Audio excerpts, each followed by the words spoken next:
Hello guys, good morning. कैसे हो आप सब? आपका एक बार फिर से स्वागत है आपके अपने चैनल आई विल पर, जिसमें कि हम कर रहे थे करंट अफेयर्स की सीरीज़। और आज हम आ जाते हैं अपने दिसंबर मंथ के करंट अफेयर्स पर। ठीक है, अगर आपको वीडियो अच्छी लगती है तो लाइक करना और चैनल को सब्सक्राइब करना प्लीज़ मत भूलना। तो चलिए शुरू करते हैं आज के फर्स्ट क्वेश्चन से। आज का फर्स्ट क्वेश्चन क्या बोलता है? With reference to lithium consider the following statement. Lithium के बारे में हमें कुछ स्टेटमेंट्स बतानी है। सबसे पहले, it is used in digital cameras and E vehicles. तो आपको पता ही होगा लिथियम बैटरीज वगैरह ये सारी ई व्हीकल्स में और डिजिटल कैमराज में यूज़ होती हैं। सेकंड है, it must be stored in mineral oil at it is highly reactive and flammable. तो आपको पता होगा, बिल्कुल ये स्टेटमेंट बिल्कुल करेक्ट है। लिथियम क्या होता है? सॉफ्ट होता है, सिल्वरी वाइट मेटल होता है, ये बहुत ज़्यादा लाइट होता है। ठीक है, मतलब लाइट है, सॉलिड मेटल होता है और मिनरल ऑयल में इसको स्टोर किया जाता है ताकि ये मतलब किसी से रिएक्ट ना कर पाए, क्योंकि हाईली रिएक्टिव होता है और फ्लेमेबल होता है। थर्ड है, recently lithium are found in Chota Nagpur प्लेटू। बोल रहा है कि रिसेंटली जो लिथियम है वो हमें छोटा नागपुर प्लेटू में मिला है। तो आपको एक चीज़ पता होनी चाहिए कि अभी जब मैंने लास्ट बार लिथियम का क्वेश्चन करवाया तो मैंने बताया था कि अभी रिसेंटली लिथियम जो है छोटा नागपुर प्लेटू में नहीं मिला है। मेनली वो कहाँ पे मिला है? साउथ कर्नाटका के मांड्या डिस्ट्रिक्ट में। ठीक है, कहाँ पे मिला है? कर्नाटका के मांड्या डिस्ट्रिक्ट में, जो कि उसके साउथ में है। ठीक है, तो वहाँ पे मिला है। तो ये स्टेटमेंट क्या होगी? हमारी रॉन्ग होगी। तो थर्ड स्टेटमेंट हमारी रॉन्ग है, फर्स्ट एंड सेकंड स्टेटमेंट हमारी करेक्ट है। तो हमारा आंसर क्या आ जाता है? बी।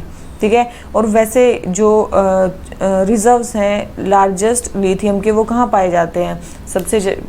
मैंने आपको बताया था चिली में पाए जाते हैं, फिर अर्जेंटीना में, चिली, फिर ऑस्ट्रेलिया और फिर अर्जेंटीना में पाए जाते हैं। ठीक है, और उसके बाद बात करें पोटेंशियल साइट्स इंडिया में क्या क्या हो सकती हैं, कहाँ कहाँ? देखो, कर्नाटका के मांड्या डिस्ट्रिक्ट में तो मिल ही गया है। इसके अलावा हो सकता है ये आंध्रा में भी मिल जाए, राजस्थान में भी मिल जाए, बिहार में भी हो और उड़ीसा में भी मिले। मतलब ये पोटेंशियल रिजर्व है कि हाँ, यहाँ पे जो है लिथियम वो है मिल सकता है हमें। ठीक है, और ये क्या है? एल्कली मेटल है, रेयर मेटल है। तो ये सारी चीज़ें होगी हमारी कंप्लीट। तो हमारा क्वेश्चन नंबर फर्स्ट हो जाता है कंप्लीट। आ जाते हैं क्वेश्चन नंबर सेकंड पे। नीति आयोग के बारे में बताना। NITI Aayog has given emphasis on natural farming.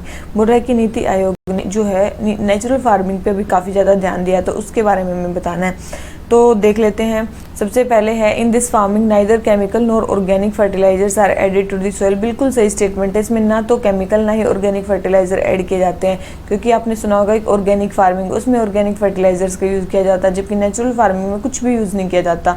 तो बिल्कुल सही स्टेटमेंट है। It will lead to reduction in water consumption by agriculture. बिल्कुल, इससे क्या होगा? वाटर को हम क्या करेंगे? इफेक्टिवली यूज़ करेंगे। इसमें क्या करेंगे? हम वाटर को इफेक्टिवली यूज़ करेंगे, और वाटर को इफेक्टिवली यूज़ करेंगे तो क्या होगा? वाटर का रिडक्शन होगा कंजप्शन में। थर्ड है, farming is expensive because of requirement of bulk manure. अभी बताया किसी टाइप का मैन्योर यूज़ ही नहीं करना, और जब किसी टाइप का मैन्योर हमें यूज़ ही नहीं करना तो इसमें ये मतलब फिर बल्क ऑफ मैन्योर का क्या मतलब है? बल्क ऑफ मैन्योर का क्या मतलब है? तो इसमें कोई यूज़ ही नहीं करना। तो थर्ड स्टेटमेंट क्या हो जाती है? हमारी रॉन्ग। ठीक है, थर्ड स्टेटमेंट हमारी रॉन्ग हो जाती है। तो इसका आंसर हमारा क्या है? सी। ठीक है, समझ में आ गया अच्छे से कि मतलब क्यों इसका आंसर जो है वो हमारा सी हुआ? क्योंकि यूज़ ही नहीं करना ना, क्योंकि ऑर्गेनिक फार्मिंग में मतलब मेनली आप ऑर्गेनिक मैन्योर्स का यूज़ करोगे, जबकि नेचुरल फार्मिंग जो एक ग्रेजुअल प्रोसेस है, अपने आप ही होने देना है आपको उसको। ठीक है, और अभी रिसेंटली जो है नेचुरल फार्मिंग किन किन स्टेट्स ने अडॉप्ट किए, याद रखना, गुजरात और हिमाचल प्रदेश। किसने? गुजरात और हिमाचल प्रदेश, इन दो स्टेट्स ने अभी नेचुरल फार्मिंग को क्या किया है? अडॉप्ट किया है। ठीक है, बहुत इंपॉर्टेंट है। इसके अलावा इससे पहले जो सिक्किम था वो सबसे पहला कौन सा स्टेट बना था? ऑर्गेनिक एग्रीकल्चर वाला स्टेट बना था, याद रखना। वो नेचुरल फार्मिंग नहीं थी, वो ऑर्गेनिक फार्मिंग थी। तो ये हो गया हमारा क्वेश्चन नंबर सेकंड। आ जाते हैं किस पे? क्वेश्चन नंबर थर्ड पे। हमें स्पीकर ऑफ लोकसभा के बारे में बताना है। स्पीकर ऑफ लोकसभा, सबसे पहले the date of election of speaker is fixed by prime minister. बोल रहे हैं कि स्पीकर की जो डेट है इलेक्शन की वो प्राइम मिनिस्टर फिक्स करते हैं। तो आपको पता होना चाहिए कौन फिक्स करता है? प्रेसिडेंट फिक्स करते हैं, प्राइम मिनिस्टर नहीं करते हैं। ठीक है, सेकंड है, for the removal of speaker of. चलो मेरे को बताना उसमें कमेंट सेक्शन में, अगर आपने मेरी पॉलिटिकल सीरीज भी देखी है, तो डिप्टी स्पीकर के इलेक्शन को कौन सेट करता है? ठीक है, डिप्टी क्या प्रेसिडेंट ही करते हैं, प्राइम मिनिस्टर करते हैं, कि कौन करता है? ठीक है, तो मेरे को ये कमेंट सेक्शन में बताना डिप्टी स्पीकर को कौन मतलब वो करता है, डेट फिक्स करता है। सेकंड है, the for the removal of speaker of Lok Sabha substantial motion should be moved. बोल रहे हैं कि क्या बोल रहे हैं कि for the removal of speaker, speaker के रिमूवल के लिए सब्सटेंशियल मोशन हमें मूव करना पड़ेगा। देखो मैंने 3 टाइप के मोशन बताए थे आपको, सब्सटेंशियल मोशन भी है। ठीक है, तो यही स्टेटमेंट है कि ये सब्सटेंशियल मोशन जो है वो इसके लिए मूव किया जा सकता है। ठीक है, तो ये बिल्कुल सही स्टेटमेंट है। और third statement with the dissolution of Lok Sabha the speaker also vacates his office, बोल रहे हैं कि जब लोकसभा डिसॉल्व हो जाती है तो स्पीकर भी अपना जो ऑफिस है वो वैकेट कर देते हैं, बिल्कुल भी नहीं करते। ठीक है, स्पीकर अपना ऑफिस वैकेट नहीं करते जब तक कि जो नए स्पीकर है वो नहीं आ जाते। ठीक है, ये चीज़ ध्यान रखनी है। उनका टाइम पीरियड एक्सटेंड कर सकता है, वो अपना ऑफिस वैकेट नहीं करते हैं जब तक कि न्यूली इलेक्टेड लोकसभा मीट नहीं करती है, तो सॉरी नई स्पीकर नहीं, सॉरी जब तक नई लोकसभा नहीं आती है, नई लोकसभा नहीं बन जाती है, तब तक जो स्पीकर है वो वही स्पीकर रहते हैं। ठीक है, याद रखना इन चीज़ों को। तो यही सारी चीज़ें हैं। और सब्सटेंशियल मोशन जो है ना, और बहुत इंपॉर्टेंट मैटर्स के लिए लाया जाता है, जैसे कि रिमूवल ऑफ स्पीकर हो गया, रिमूवल ऑफ डिप्टी स्पीकर हो गया, नॉन कॉन्फिडेंस मोशन हो गया। तो ये सारे जो मोशन है ये सब्सटेंशियल मोशन में आते हैं। ठीक है, और मैंने 3 टाइप के मोशन बताए थे, एक सब्सटेंशियल मोशन, एक सब्स्टिट्यूटिव मोशन और एक सब्सिडियरी मोशन। ठीक है, कौन सा ओरिजिनल उस पर बेस होता है, कौन सा नहीं होता है, तो ये सारी चीज़ें कर लेना। ठीक है, तो ये सब्सटेंसिव में यही होते हैं कि मोस्ट इंपॉर्टेंट मैटर्स को इसमें मूव किया जाता है। तो first and third statement wrong होगी, only and only second statement इसमें हमारी करेक्ट है। तो इसका आंसर हमारा क्या हो गया, सी। आ जाते हैं क्वेश्चन नंबर 4 पे। With reference to history of India, Bakshi Jagat Bandhu ये क्या है, विद्याधर मोहापात्रा एंड भरमभर राय, ये किस मूवमेंट से रिलेटेड थे? तो अब आपको इनके नाम याद होने चाहिए। तो किससे रिलेटेड थे? पाइका रेबेलियन से रिलेटेड थे। किससे रिलेटेड थे? पाइका रेबेलियन से रिलेटेड थे सबसे पहले। अब बोलोगे फिर मोपला रेबेलियन से कौन रिलेटेड थे? तो अली मुस्लियार का आपने नाम सुना होगा, अली मुस्लियार का नाम सुना होगा। और एक वरियन कुन्नत कुंजा मोहम्मद हाजी, या फिर आप मान सकते हो VK हाजी। ठीक है, इनका नाम सुना होगा, ये इससे रिलेटेड थे। किससे? मोपला रेबेलियन से। उसके बाद हमारा संथाल रेबेलियन, जिसमें सिद्धू और कानू का आपने नाम सुना होगा, सिद्धू और कानू। ठीक है, उसके बाद आपने ये तो सुन लिया। चलो, पोलीगर रेबेलियन में किन किन का नाम सुना है? कट्टा बोमा नायका ऑफ पंचाम कुरीची। ठीक है, पंचाम कुरीची, कट्टा बोमा नायकास ऑफ पंचामाला कुरीची। तो ये सारे उसमें थे। तो क्वेश्चन नंबर 4 हो जाता हमारा कंप्लीट कि ये किस किस से रिलेटेड है। आ जाते क्वेश्चन नंबर 5 पे। इसी सानिक किसके बारे में बात कर रहा? तो इसी सानिक क्या है? इसी सानिक क्या है? ये एक डायनासोर की स्पीसीज है जो मेनली ग्रीनलैंड में पाई गई है। ठीक, इसके नाम से ही आपको पता चला होगा, ये पहला जीनस का नाम है और दूसरा स्पीसीज का नाम है। ठीक है, तो ये पहले डायनासोर की स्पीसीज थी जो हमें ग्रीनलैंड में मिली है, तो ये है इसी सानिक। ठीक है, इसी सानिक। उसके अलावा हाँ बस यही है, और इसके बारे में क्या ही बता सकते हैं, इस डायनासोर की स्पीसीज हमें मिली है। ठीक है, और ये देख रहे हो, ये कुछ इस टाइप की स्पीसीज दिखती है। किस टाइप की? ये है इसी सानिक। ठीक है, क्या है ये? इसी सानिक, जो हमें कहाँ पे मिली है? सानिक। ठीक है, ये कहाँ पे मिली है हमें? ग्रीनलैंड में मिली है। कहाँ पे मिली है हमें? ग्रीनलैंड में मिली है। ठीक है, तो ये सारी चीज़ें ध्यान रखनी है। ग्रीनलैंड में मिली है, इसी सानिक स्पीसीज है। और ये किसकी स्पीसीज है? डायनासोर की स्पीसीज है। ठीक है, डायनासोर की स्पीसीज है, बहुत इंपॉर्टेंट है। और इसके अलावा चलो मेरे को एक चीज़ बताना, आर्कटिक काउंसिल में कितने मेंबर्स हैं? ठीक है, आर्कटिक काउंसिल में कितने मेंबर्स हैं और उसका नंबर, मतलब आर्कटिक काउंसिल में कितने मेंबर्स हैं और कौन कौन से हैं? ठीक है, क्या उसमें ग्रीनलैंड आता है कि नहीं आता? बस मेरे को ये बताना उसमें ग्रीनलैंड आता है कि नहीं आता है। ठीक है, तो चलिए चलते हैं नेक्स्ट क्वेश्चन पे। ठीक है, तो चलिए क्वेश्चन नंबर 6 पे चलते हैं। क्या बोलता है? हमें नेम ऑफ बैटल्स और किस किस के बीच में हुए हैं वो हमें बताने हैं। ठीक है, जैसे कि सबसे पहले है प्रतापगढ़ का जो हमारा वो था युद्ध था, वो किस किस के बीच में हुआ था? तो वो किस किस के बीच में हुआ था याद रखना, वो मराठाज और आदिल शाही डायनेस्टी के बीच में हुआ था। इसके बारे में आदिल शाही डायनेस्टी के बीच में हुआ था। ठीक है, आदिल शाही डायनेस्टी के बीच में हुआ था। और इसमें मतलब रूलर्स कौन कौन से थे? यहाँ पे थे छत्रपति शिवाजी। ठीक है, यहाँ थे छत्रपति शिवाजी। और आदिल शाही कौन थे? अफजल खान। कौन थे? अफजल खान। तो ये है हमारा प्रतापगढ़ का युद्ध। याद रखना कब हुआ था? 1659 में हुआ था। कब हुआ था? 1659 में हुआ था। तो हमारा फर्स्ट स्टेटमेंट क्या होगी? रॉन्ग होगी। सेकंड है पवन खिंड का, मतलब जो बैटल था, पवन खिंड का बैटल था, याद रखना ये 1660 में हुआ था। ठीक है, मराठा और किसके बीच में हुआ था? ये आदिल शाही डायनेस्टी ही थी, लेकिन यहाँ पे कौन से रूलर थे? यहाँ पे रूलर थे सिद्दी मसूद। कौन थे यहाँ पे? सिद्दी मसूद यहाँ पे रूलर थे। ठीक है, तो ये हमारा 1660 में हुआ था, तो सेकंड स्टेटमेंट तो हमारी करेक्ट है। थर्ड है संगामेर। संगामेर किसके बीच में हुआ था? मराठास और मुगल्स के बीच में हुआ था, ठीक है, मराठा और मुगल्स के बीच में हुआ था। मराठा में थे हमारे वही छत्रपति शिवाजी, और ये मुगल्स में कौन थे? हमारे मतलब इसको बोला जाता है लास्ट बैटल ऑफ शिवाजी, ठीक है। ये कब हुआ था? 1679 में हुआ था। कब हुआ था? 1679 में हुआ था। तो याद रखना ये तीनों ही बैटल किसने लड़े हैं? छत्रपति शिवाजी ने लड़े हैं। प्रतापगढ़, पवनखिंड और सांगामेर का युद्ध, और कौन कौन सी डायनेस्टीज के साथ उन्होंने लड़ाई, ये इंपॉर्टेंट है। तो फर्स्ट स्टेटमेंट रॉन्ग हो जाती है, सेकंड एंड थर्ड स्टेटमेंट हमारी करेक्ट है, तो आंसर हमारा क्या आ गया? ए, ठीक है। उसके बाद आ जाते हैं क्वेश्चन नंबर 7 पे, सिमेरू वोल्केनो। सिमेरू वोल्केनो कहाँ पे है? देखो ये बोल रखा है कि ये एक टाइप का सिंडर कोन बनाता है, सेंटर कौन बना है? तो याद रखना ये एक टाइप का कौन सा वोल्केनो है? Semeru strato volcano. Strato volcano है। स्ट्रेटो वोल्केनो मतलब ये एक स्ट्रेटिफिकेशन करता है, मतलब लेयर्ड स्ट्रक्चर बनाता है, ना कि कोन बनाता है। तो फर्स्ट स्टेटमेंट तो रॉन्ग हो गई। Semeru volcano erupted 3 times in 2021। 2021 में ये 3 टाइम्स इरप्ट हुआ, तो ये स्टेटमेंट क्या है? हमारी करेक्ट है, बिल्कुल 3 टाइम्स ये इरप्ट हुआ। थर्ड है कि it is located in Philippines. तो आपको पता होना चाहिए कहाँ पे लोकेटेड है, मैं कई बार इसको बता चुकी हूँ, ये इंडोनेशिया में लोकेटेड है।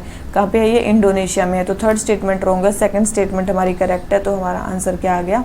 बी, ठीक है, हमारा आंसर क्या आ गया? बी। तो ये हमारा क्वेश्चन हो जाता है कंप्लीट। आ जाते हैं अपने नेक्स्ट क्वेश्चन पे। क्वेश्चन नंबर 8 क्या बोलता है? श्यामा प्रसाद मुखर्जी अर्बन मिशन के बारे में बताना है, रूरल प्लस अर्बन मिशन के बारे में बताना है। To bridge the gap of rural urban divide, तो उसके बारे में बतानी है। कौन कौन से स्टेटमेंट हमारी जो है वो सही हैं? तो सबसे पहले है urban cluster will constitute same population across the country. जो अर्बन वो है वो सारे जो है सेम पॉपुलेशन को बनाएंगे वहाँ पे, ठीक है। क्या बनाएंगे? सेम पॉपुलेशन को बनाएंगे। तो एक चीज़ ध्यान रखना कि जो ये क्लस्टर्स बनेंगे, जो ये अर्बन क्लस्टर्स बनेंगे, ये क्या बनेंगे? ज्योग्राफिकली कॉन्टेजियस ग्राम पंचायत बनेंगी, जिनमें 25,000 से लेके 50,000 तक की पॉपुलेशन होगी क्लीन और कोस्टल एरियाज़ में, और 5,000 से लेके 15,000 होगी डेजर्ट और हिली एरियाज़ में। तो सेम पॉपुलेशन कॉन्स्टिट्यूट नहीं करेगी, ठीक है। याद रखना जब प्लेन एरियाज़ की बात आएगी या कोस्टल एरियाज़ की बात आएगी, तो कितनी पॉपुलेशन के ज्योग्राफिकल कॉन्टिग्यूअस जो रीजन्स हैं उनको अर्बन बनाया जाएगा, वो है 25,000 से लेके 50,000। कितने? 25,000 से लेके 50,000। और जब हमारी बात आएगी किसकी? जब हमारी बात आएगी हिली एरियाज़ की, डेजर्ट एरियाज़ की, तो वहाँ पे कितनी पॉपुलेशन मानी जाएगी? वहाँ पे मानी जाएगी 5,000 से लेके 15,000 पॉपुलेशन। 5,000 से लेके 15,000 पॉपुलेशन तक के ज्योग्राफिकल कॉन्टिग्यूअस एरिया को क्या मान लिया जाएगा? अर्बन मान लिया जाएगा। तो ये सेम नहीं है मतलब across the country. It is centrally sponsored scheme. देखो ये सेंट्रली स्पॉन्सर्ड स्कीम, तो बिल्कुल ये सेंट्रली स्पॉन्सर्ड स्कीम ही है, ठीक है। पहले और दूसरी चीज़ है ये हाँ दूसरी चीज़ बोल रखी है, रिप्लेस कर रही है किसको? Provision of urban amenities to rural areas. कौन सी स्कीम थी? ये पूरा स्कीम जो चल रही थी पहले, उसको इसने रिप्लेस किया है, ठीक है। पूरा स्कीम को इसने रिप्लेस किया है। थर्ड स्टेटमेंट है, ये स्कीम कब चली थी? 2003 में चली थी पूरा स्कीम, तो इसने अब इसको रिप्लेस किया। और थर्ड है, clusters are identified by central government and state government will develop them. बोले कि जो क्लस्टर्स हैं उनको सेंट्रल गवर्नमेंट आइडेंटिफाई करेगी। एक चीज़ बताओ आप कि मतलब जो भी आइडेंटिफिकेशन होता है वो कौन करता है? किसी भी मतलब बेनिफिशियरी का स्टेट में कौन करता है? तो स्टेट गवर्नमेंट करती है। तो याद रखना ये क्लस्टर्स जो हैं आइडेंटिफाई कौन करेगा? स्टेट गवर्नमेंट करेगी। कौन करेगी? स्टेट गवर्नमेंट करेगी। जबकि जो इनको डेवलप कौन करेगा? State government. देखो डेवलप कौन करेगा? डेवलप करेगा इनको, या फिर इम्प्लीमेंट इनको कौन करेगा? याद रखना इम्प्लीमेंट करेगा मिनिस्ट्री ऑफ रूरल डेवलपमेंट, ठीक है। कौन करेगा इनको? वो डेवलप या फिर implement ministry of rural development. बहुत इंपॉर्टेंट है, याद रखना इसको, ठीक है। मिनिस्ट्री ऑफ रूरल डेवलपमेंट इसको क्या करेगी? इम्प्लीमेंट करेगी। आइडेंटिफाई कौन करेगी? स्टेट गवर्नमेंट करेगी। तो थर्ड स्टेटमेंट भी हमारी रॉन्ग होगी, तो फर्स्ट स्टेटमेंट भी रॉन्ग है, थर्ड भी रॉन्ग है, तो हमारी सेकंड स्टेटमेंट ओनली करेक्ट है। तो हमारा आंसर क्या जाता है?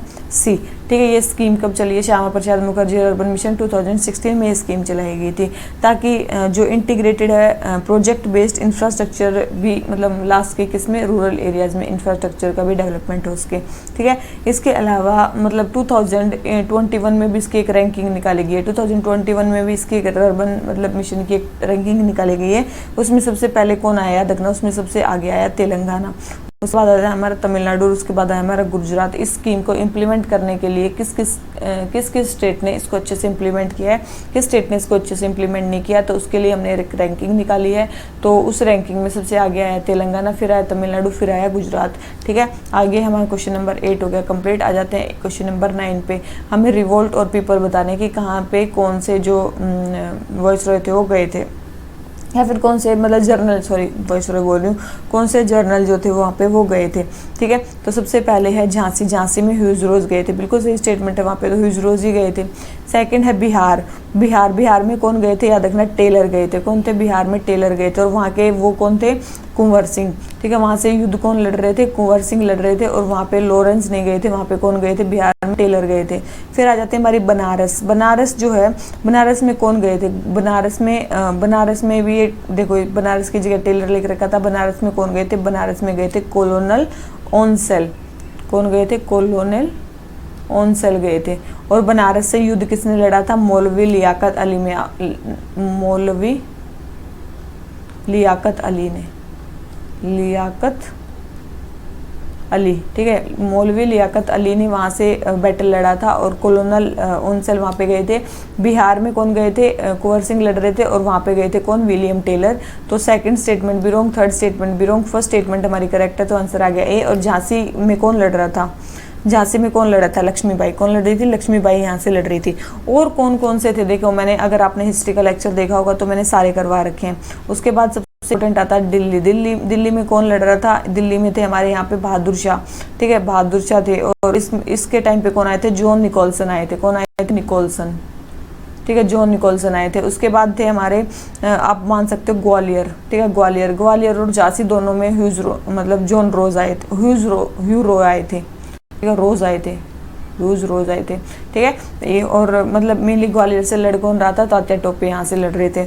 उसके अलावा बात करें हम कानपुर, ठीक है, एक इम्पोर्टेंट स्टेशन था उस टाइम पे कानपुर, 1857 में। तो कानपुर में कौन गए थे, कोलिन कैंपबेल गए थे। कौन गए थे, कानपुर में कैंपबेल गए थे। और इनके टाइम पे यहाँ पे कानपुर से कौन लड़ रहा था, नाना साहिब।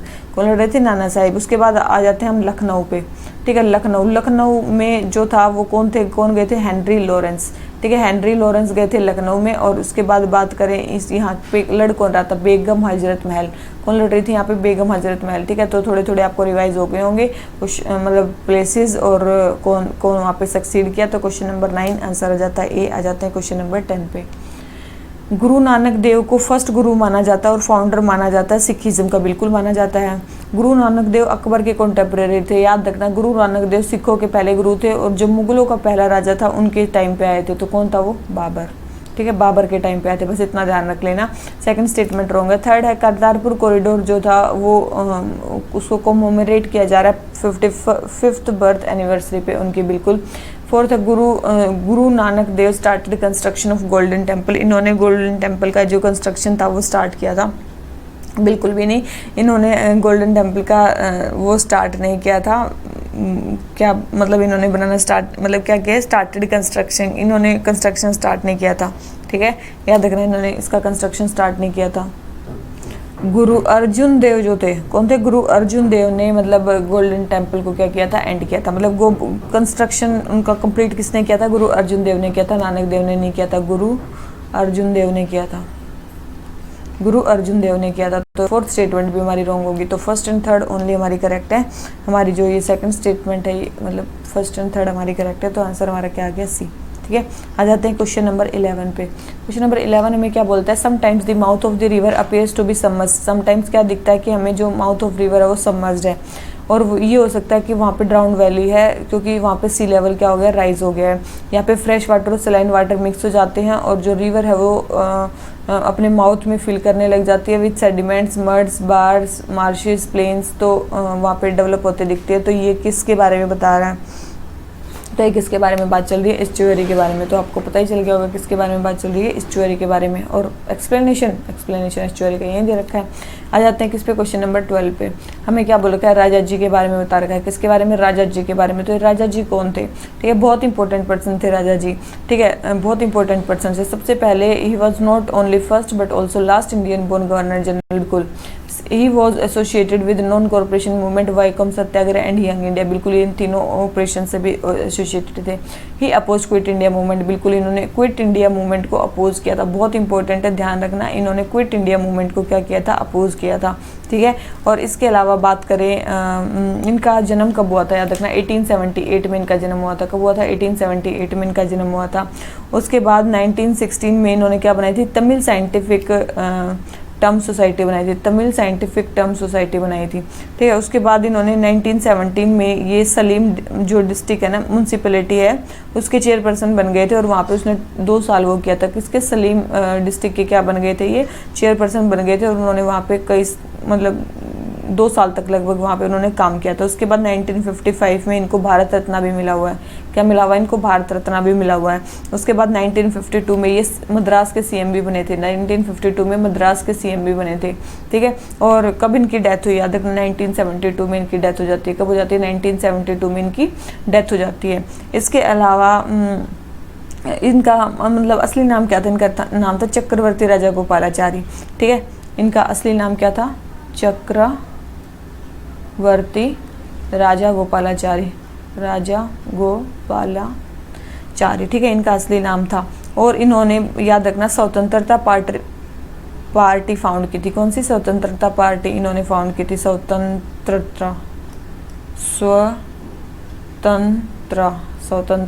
पार्टी, ठीक है,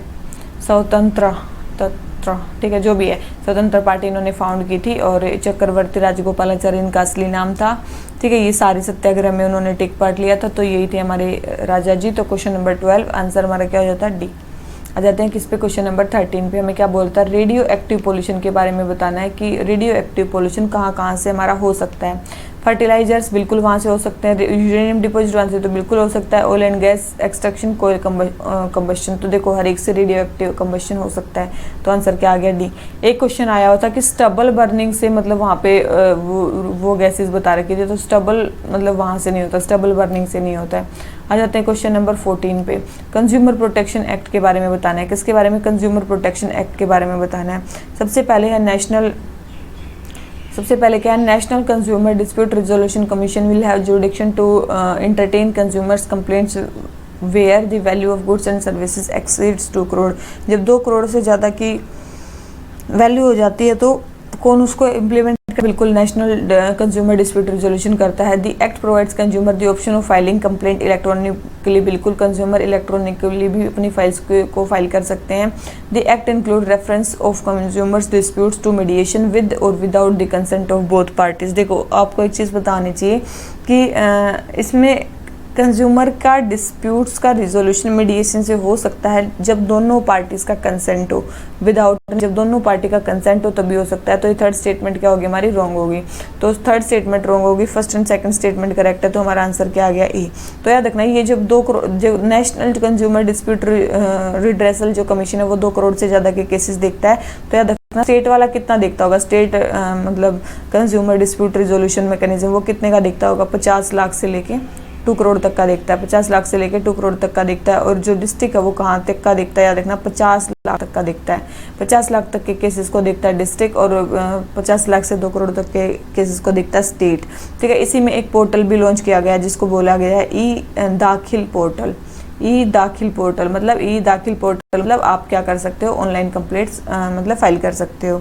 इसके अलावा जो टाइम पीरियड रखा गया है, ठीक है, अगर वो जो डिस्पोजल के लिए जो भी मतलब डिस्पोजल के लिए टाइम रखा गया कि आपकी जो कंप्लेंट्स है उनका डिस्पोजल कब तक हो जाएगा। अगर वैसे तो है 3 मंथ्स, ठीक है, वैसे तो है 3 मंथ्स, लेकिन याद रखना अगर कोई एनालिसिस करनी पड़ जाए कमोडिटीज़ की या फिर टेस्टिंग करनी पड़ जाए तो उसमें कितना मंथ हो जाएंगे, 5 मंथ्स, ठीक है। 5 मंथ्स के अंदर आपको क्या करना है, डिस्प्यूट का रिजोल्यूशन करना है। तो क्वेश्चन नंबर 14 आंसर हो जाता है ए।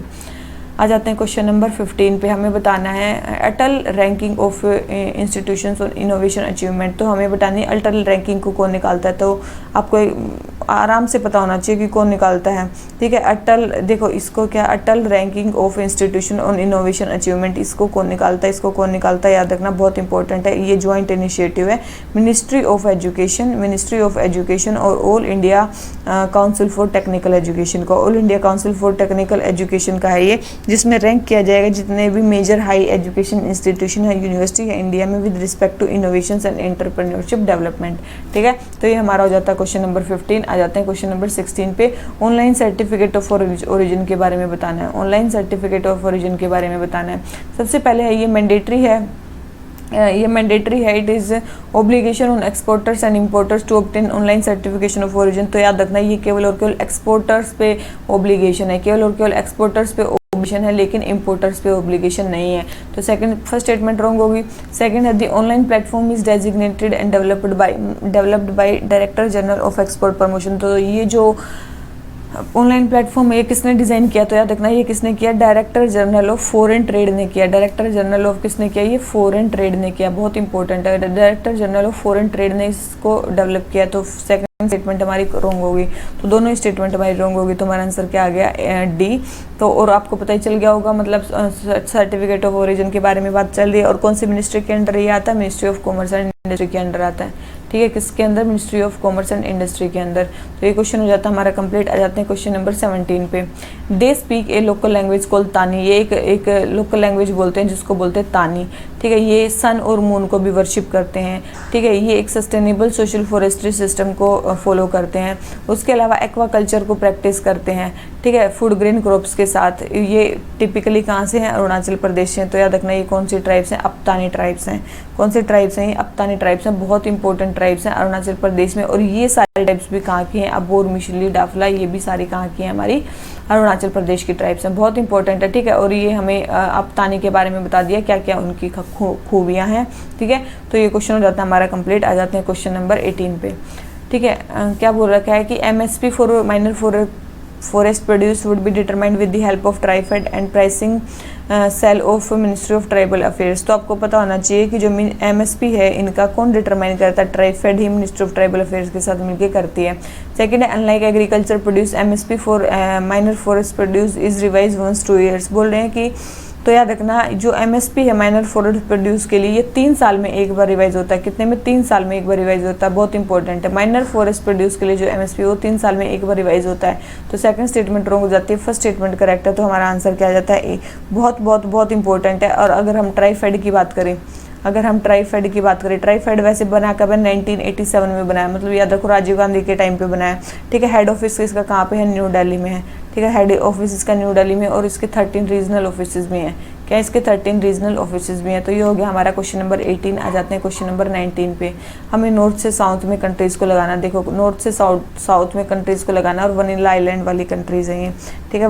वनीला आइलैंड्स वाली कंट्री हैं। तो आपको एक चीज़ पता होनी चाहिए, इन सब में सबसे ऊपर कौन सा है, इन सब में सबसे ऊपर तो मालदीव्स है, ठीक है। इन सब में सबसे ऊपर तो मालदीव्स है। उसके बाद आपको पता होना चाहिए कि सेचलिस, देखो मॉरिशस इसमें क्या है, मॉरिशस इसमें क्या सबसे नीचे है, मॉरिशस सबसे नीचे है। उसके बाद आता है सेचलिस, और उसके बाद आता है हमारा ये कोमोरोस। तो फर्स्ट, फिर 3, फिर 4 और फिर 2, ठीक है। तो ये इसकी सीक्वेंस होगी। तो इसका आंसर क्या आ गया, सी, ठीक है। बहुत इंपॉर्टेंट है। 1 मिनट रुको, ये मैप देख रहे हो आप, ये मैप देख रहे हो, देखो ये मैप जो है ना, ये है सारे आइलैंड्स का जो भी हमारे इंडियन ओशन में है थोड़े से, ठीक है। जो हमसे पूछे गए हैं वो तो हैं ही कम। देखो यहाँ पे क्या आ गया, मालदीव सबसे ऊपर है। उसके बाद देखो सेचलिस कहाँ पे है, ठीक है। उसके बाद देखो कोमोरोस कहाँ पे है, आपसे मेयोटे पूछ देता तो उससे भी नीचे है, ठीक है। उसके बाद है ये हमारा मेडागास्कर, ठीक है। ये है देखो अपना मॉरिशस, और रीयूनियन तो उससे भी नीचे, बहुत इंपॉर्टेंट है। रीयूनियन तो मॉरिशस से भी नीचे है, तो बहुत इंपॉर्टेंट है, ध्यान रखना। और चागोस आर्कीपेलागो कहाँ पे है, ठीक है। चागोस आर्कीपेलागो कहाँ पे, बहुत इंपॉर्टेंट है। ये सारी चीज़ें ध्यान रखना, बहुत इंपॉर्टेंट है। ये कुछ आइलैंड्स, तो इनके sequence north to south, south to north याद रखनी है आपको, ठीक है। तो हमारा ये हो जाता है कंप्लीट। और हाँ चलो मेरे को एक कमेंट सेक्शन में बताना जो यहाँ पे स्ट्रेट है उसका नाम क्या है। बिना देखे जो मैं क्वेश्चन बोल रही हूँ ना, बिना देखे आपको कमेंट करना है, अदरवाइज कमेंट मत करना, ठीक है ना, शर्मा लेना थोड़े से। तो यहाँ पे बताना कौन सी स्ट्रेट है, ठीक है। तो बस बता देना आप मेरे को। तो हमारा ये वाला क्वेश्चन हो जाता है कंप्लीट। आ जाते हैं क्वेश्चन नंबर 20 पे। हमें बताना है कि according to constitution which of the bodies are establish to address the issues of state and center, state और सेंटर के इश्यूज को सोल्व करने के लिए कौन सी बॉडी कॉन्स्टिट्यूशन के अकॉर्डिंग बनी है, मतलब कौन सी बॉडी कॉन्स्टिट्यूशन ने बनाई है। कॉन्स्टिट्यूशन में किस किस के बारे में लिखा हुआ है, सीधी बात तो यही है, ठीक है। किस किस के बारे में लिखा हुआ है, सबसे पहले है कि इंटर स्टेट काउंसिल। तो आपने इंटर स्टेट काउंसिल के बारे में सुना होगा, ठीक है। इंटर स्टेट काउंसिल के बारे में सुना होगा, बिल्कुल सुना है, तो ये तो है ही हमारी, ठीक है। आर्टिकल 263 के अंदर आपने सुना होगा। फिर जीएसटी काउंसिल, जीएसटी काउंसिल में भी तो हमने मतलब जीएसटी जब बनाया तो उसको कॉन्स्टिट्यूशन में ही तो रखा था, तो किसमें आर्टिकल 279A में है। फिर है फाइनेंस कमीशन, ठीक है। फाइनेंस कमीशन तो आपको पता है आर्टिकल 280 आप इसका पढ़ते हुए, लेकिन जोनल काउंसिल का कहीं भी आप कॉन्स्टिट्यूशन में मतलब या लक्ष्मीकांत में जोनल काउंसिल को आप नहीं पढ़ते हो, इसका मतलब वो एक कॉन्स्टिट्यूशनल बॉडी नहीं है, तो फोर्थ नहीं है, ठीक है। फोर्थ बाद में बनाई गई है, तो ये फर्स्ट सेकंड एंड थर्ड जो है ये सारी क्या है कॉन्स्टिट्यूशनल बॉडीज़ हैं जो स्टेट और सेंटर के इश्यूज़ को सोल्व करने के लिए बनी है, ठीक है। तो ये क्वेश्चन हो जाता है हमारा कंप्लीट। आ जाते हैं किस पे, क्वेश्चन नंबर नेक्स्ट पे। पीयर टू पीयर लैंडिंग के बारे में बताना है। किसके बारे में, पीयर टू पीयर लैंडिंग के बारे में बताना है। सबसे पहले है हमारा कि NBFCs are not permitted to provide peer to peer lending facilities by RBI in India. तो याद रखना RBI जो देखो, अगर कोई सर्टिफिकेट ऑफ रजिस्ट्रेशन है, अगर किसी NBFC के पास सर्टिफिकेट ऑफ रजिस्ट्रेशन है तो वो पीयर टू पीयर लैंडिंग कर सकती है, नहीं तो नहीं कर सकती। इसका मतलब अगर सर्टिफिकेट होगा तो वो कर ही सकती है, ठीक है। ये चीज़ आपको ध्यान रखनी है कि अगर उसके पास सर्टिफिकेट होगा तो वो कर सकती है, नहीं तो वो नहीं कर सकती है। तो ये स्टेटमेंट क्या होगी हमारी, रॉन्ग होगी। सेकंड है, it is a form of crowd funding use to raise loans. बिल्कुल एक टाइप का क्राउड फंडिंग मैकेनिज्म होता है जिसमें लोन्स को रेज किया जाता है, फिर बाद में वापस दे दिया जाता है इंटरेस्ट के साथ, लोगों को एक साथ ला के जो बोरो करना चाहते हैं और जो इन्वेस्ट करना चाहते हैं, ठीक है। तो बिल्कुल सही स्टेटमेंट है ये, वही तरीका है, लेकिन फर्स्ट स्टेटमेंट क्या है हमारी रॉन्ग है, क्योंकि पीयर टू पीयर लैंडिंग जो है परमिटेड है अगर उनके पास सर्टिफिकेट ऑफ रजिस्ट्रेशन होता है। तो इसका आंसर हमारा क्या हो गया, बी, ठीक है। अब आ जाते हैं क्वेश्चन नंबर 22 पे। स्माइल स्कीम के बारे में बताना है। स्माइल देखो चलो देख लेते हैं। Support for marginalised individuals for livelihood and enterprise, ठीक है। Support for marginalised individuals for livelihood and enterprise, तो हमें बताना है उसके बारे में कौन सा स्टेटमेंट सही है। सबसे पहले है the beneficiary under this scheme are persons engaged in act of begging. बिल्कुल बैगिंग से जो एसोसिएटेड है वो लोग इससे जुड़े हुए हैं। इस स्कीम में क्या किया जाएगा, रिहेबिलिटेशन किया जाएगा उन लोगों का, मेडिकल फैसिलिटीज प्रोवाइड की जाएंगी, काउंसलिंग की जाएगी, बेसिक डॉक्यूमेंटेशन किया जाएगा, एजुकेशन और स्किल प्रोवाइड की जाएगी। तो बिल्कुल ये सारी चीज़ें उसमें की जाएंगी, ठीक है। तो इसका आंसर हमारा क्या हो जाता है, सी। तो इसके अलावा मैं क्या बात कर सकती हूँ, आप एक मेरे को बताना, स्माइल एक और स्कीम है स्माइल, ठीक है। तो मेरे को बताना वो स्माइल स्कीम कौन सी है, ठीक है। एक और स्कीम मैं पहले ही करंट अफेयर्स में करवा चुकी हूँ। एक मतलब जब ये स्माइल स्कीम के बारे में आया था तो मैंने दोनों स्कीम्स कराई थी कि ये जो स्माइल है ना ये दो स्कीम्स हैं, ठीक है। तो मेरे को बताना ये स्माइल स्कीम कौन सी है, और जिसने अच्छे से पढ़ा होगा वो बता देगा, ठीक है। और किसी को नहीं पता होगा तो नेक्स्ट लेक्चर में मैं इसके बारे में बता दूंगी, ठीक है। तो क्वेश्चन नंबर 23 पे आ जाते हैं। क्वेश्चन नंबर 23 हमें क्या बोलता है, परचेजिंग मैनेजर्स इंडेक्स के बारे में बताना है। देखो परचेजिंग मैनेजर इंडेक्स का क्या सिंपल सा फंडा है, 50 अगर है ये तो कांस्टेंट है, 50 से ऊपर है तो आपका बिजनेस जो है वो एक्सपेंड कर रहा है, और 50 से नीचे है तो आप क्या कर रहे हो, आपका बिजनेस कॉन्ट्रैक्ट कर रहा है। बस इतना सा ध्यान रखना। देखो इसने बोला क्या कि जिसका 62 है वो क्या कर रहा है, मतलब एक्सपेंड कर रहा है, बिल्कुल अभी बोला। सऊदी अरेबिया का बोल रहे हैं 50 है तो 50 मतलब कांस्टेंट है, और 48 है मतलब कॉन्ट्रैक्ट कर रहा है, तो बिल्कुल ठीक है। इंडिया इनसे कोई लेना देना नहीं है, तो याद रखना ये ऐसे ऐसे हैं। तो फर्स्ट सेकेंड एंड थर्ड तीनों स्टेटमेंट हमारी करेक्ट है, तो इसका आंसर हमारा क्या हो जाता है, डी, ठीक है। इसका आंसर हमारा क्या हो जाता है, डी, बहुत इंपॉर्टेंट है। तो अब आ जाते हैं किस पे, नेक्स्ट क्वेश्चन पे। और मेनली याद रखना ये जो PMI सर्वे है ये 5 चीज़ों पे बेस है, ठीक है। 5 मेजर सर्वे एरियाज हैं इसके। एक तो देखो क्या क्या करता है, एक तो न्यू ऑर्डर्स, बिजनेस के न्यू ऑर्डर्स कितने हैं, इन्वेंट्री लेवल कितना है, ठीक है, कितना है इन्वेंट्री लेवल कितना है। उसके अलावा क्या है इन्वेंट्री लेवल, फिर हमारा प्रोडक्शन कितना है, ठीक है। फिर है सप्लायर डिलीवरीज कितनी है, सप्लायर डिलीवरीज कितनी है, और उसके बाद हमारा एम्प्लॉयमेंट, ठीक है। तो ये 5 हमारे पैरामीटर से ध्यान रखने हैं आपको। तो क्वेश्चन नंबर 23 आंसर हो जाता है डी। आ जाते हैं क्वेश्चन नंबर 24 पे। International financial services centre authority के बारे में बताना है। इंटरनेशनल फाइनेंशियल सर्विसेज ऑथोरिटी के बारे में बताना है। सबसे पहले क्या है, ये fund raising services for individual corporation and government है, बिल्कुल। एसेट मैनेजमेंट भी करती है ये, ग्लोबल पोर्टफोलियो डाइवर्जन भी करती है और ग्लोबल टैक्स मैनेजमेंट भी करती है, cross border tax liability optimization, जो एक बिजनेस अपॉर्चुनिटी प्रोवाइड करती है किसके लिए, financial intermediaries, accountants and law firms के लिए। सारी ही स्टेटमेंट करेक्ट है IFSC के भी बारे में, ठीक है। तो इसका आंसर हमारा क्या होता है डी। फिर आ जाते हैं अपने 5G पे। 5G के बारे में क्या बोल रहा है, 5G बोल रहा है कि 5G technology operates between wave spectrum 30 to 300 gigahertz which have advantage of sending large amount of data at very high speed. बिल्कुल हाई स्पीड पे डेटा पहुंचाया जा सकता है। बोले कि इसमें लेटेंसी ज़्यादा होती है, लेटेंसी मतलब होता है लेट लतीफ़, तो 5G तो बहुत ज़्यादा फास्ट, तो उसमें लेटेंसी कम होगी 4G से।